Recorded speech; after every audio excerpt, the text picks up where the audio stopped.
Bismillahirrahmanirrahim. Assalamualaikum warahmatullahi wabarakatuh.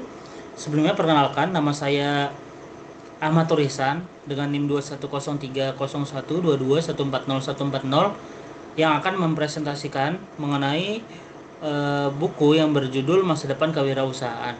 Di sini akan membahas mengenai menavigasi era kemasan, tantangan, teka-teki dan sisi gelap dari kewirausahaan.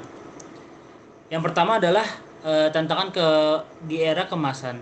Walaupun kita tidak bisa pungkiri ya kalau bahwasannya sekarang itu adalah era kemasannya kewirausahaan. Walaupun banyak eh, ya mungkin tantangan, sangat banyak tantangan ataupun kompetitor ya untuk melaksanakan kewirausahaan.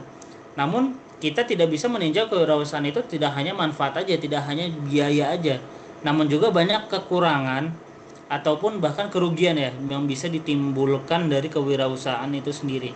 Untuk itu dalam konteks ini kita akan membahas 5 topik, yaitu adalah pertama adalah pertumbuhan ke perusahaan itu sendiri, dua pentingnya konteks, tiga penyebaran dan transformasi, keempat bentuk keuangan baru, dan kelima sisi gelap kewirausahaan.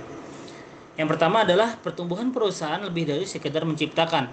Karena pada dasarnya kewirausahaan itu sering disamakan dengan menciptakan perusahaan.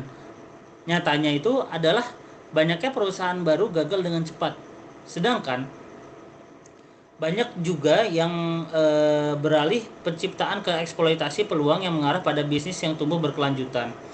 Untuk itu, pendekatan seperti efektif dan meluas atau berkelanjutan ya itu sangat baik untuk menjelaskan bagaimana cara perusahaan itu dimulai dengan sumber daya terbatas, karena mempertimbangkan kekurangan dan juga aspek bagaimana bertahannya kewirausahaan atau bisnis itu juga sangat harus dipertimbangkan ya. Misalkan dalam sebuah dalam sebuah ada sebuah bisnismen yang ingin menjalankan atau membuat perusahaan.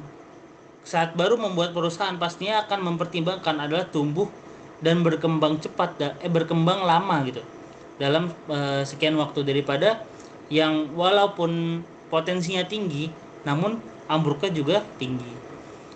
Untuk itu di sini di buku ini menjelaskan bahwa ada dua teka-teki utama, yaitu adalah yang pertama adalah pertumbuhan penjualan dan pertumbuhan pendapatan bukanlah hal yang sama. Contohnya, wirausahaan mungkin tidak menjual produk akhir, tetapi melisensikan teknologi atau membangun nilai yang diakuisisi oleh perusahaan besar.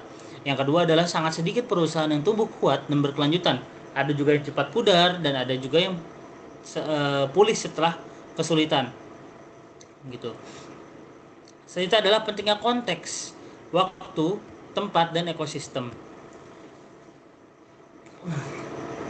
Yang intinya adalah konteks itu bukan hanya soal geografis, namun juga mencakup dimensi temporal waktu. Di sini ada level perusahaan, level individu, dan level nasional.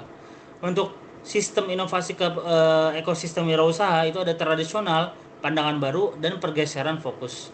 Di sini konteks menjelaskan bahwasannya untuk waktu, tempat, dan ekosistem itu mencakup beberapa segmen yang memang berbeda gitu. Ada yang memang levelnya rendah, menengah, dan tinggi. Seperti pada geografis ada perusahaan, level perusahaan, level individu, dan level nasional.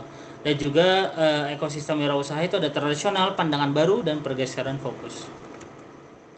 Selanjutnya ada penyebaran dan transformasi ranah baru kewirausahaan.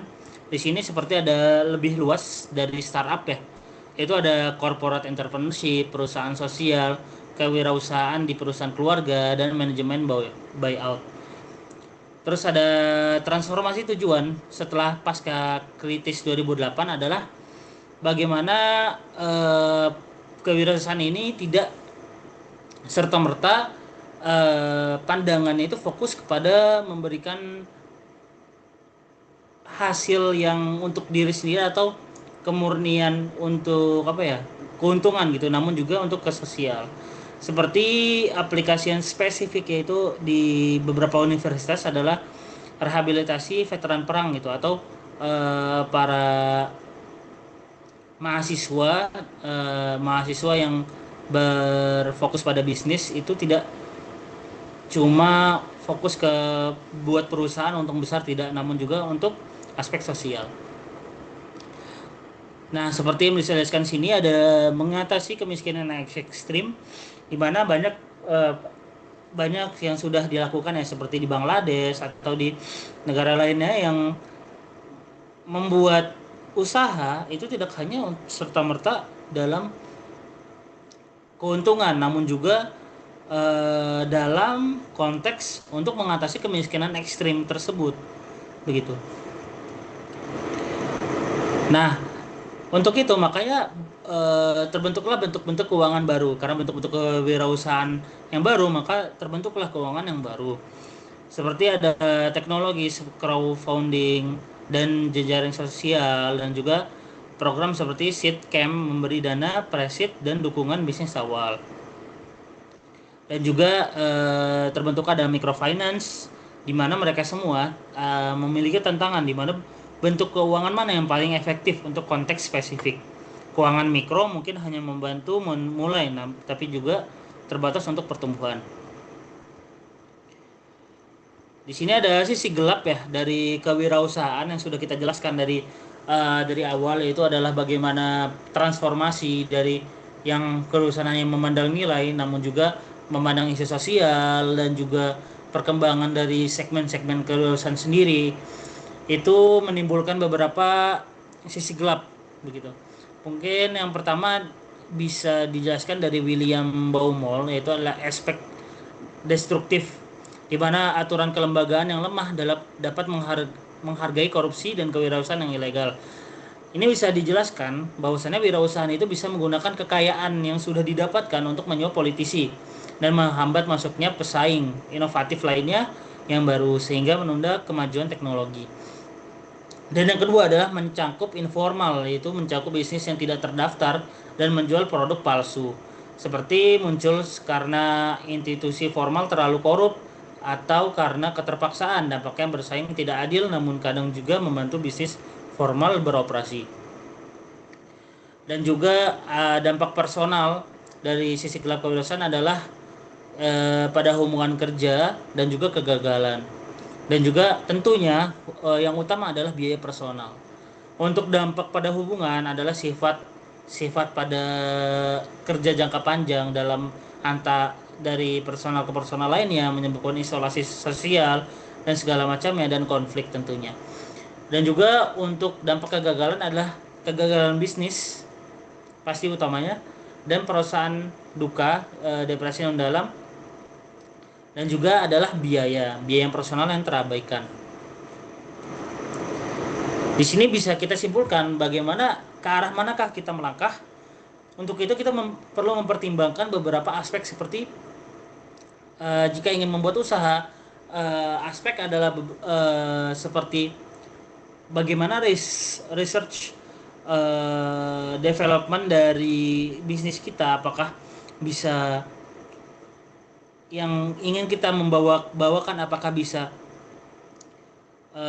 berdiri dengan lama, apakah peninjauan dari kita seperti tadi sisi gelap perusahaan ada dampak-dampaknya, ada di aspek destruktif dan juga aspek informal dan formal itu bagaimana, dan juga bagaimana kita meninjau aspek-aspek lainnya, begitu, dalam membuat bisnis.